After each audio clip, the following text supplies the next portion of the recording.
আওয়ামী লীগ ক্ষমতা থাকা অবস্থায় যেসব জাতীয় নির্বাচন হয়েছে সব কয়টাই ছিল প্রশ্নবিদ্ধ। দুদকে অভিযোগ এসেছে এসব নির্বাচনে আওয়ামী লীগকে বিজয়ী করতে রাষ্ট্রীয় ক্ষমতা ব্যবহার করেছিল শেখ হাসিনার নেতৃত্বে বিভিন্ন স্তরের নেতাকর্মী ও সরকারি উচ্চ পর্যায়ের কর্মকর্তারা।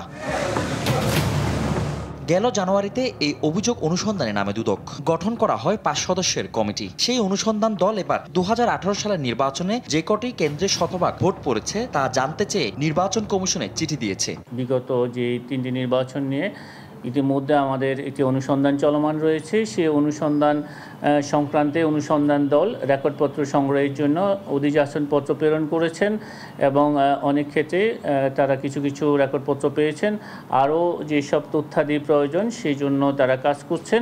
নিশিরাতে নির্বাচন খ্যাত 2018 সালের ভোটে সিএসির দায়িত্ব পালনকারী KM নুরুল হুদাকে রোববার রাতে গ্রেফতার করে আইনশৃঙ্খলা বাহিনী। দুদকের এই মহাপরিচালক জানান, অনুসন্ধান কর্মকর্তা চাইলে তাকে এই অভিযোগে গ্রেফতার দেখাতে পারেন।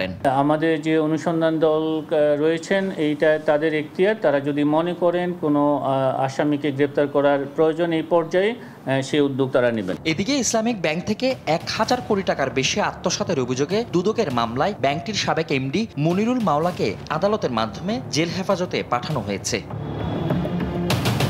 ফজলে আদিত্য, দেশ টিভি, ঢাকা।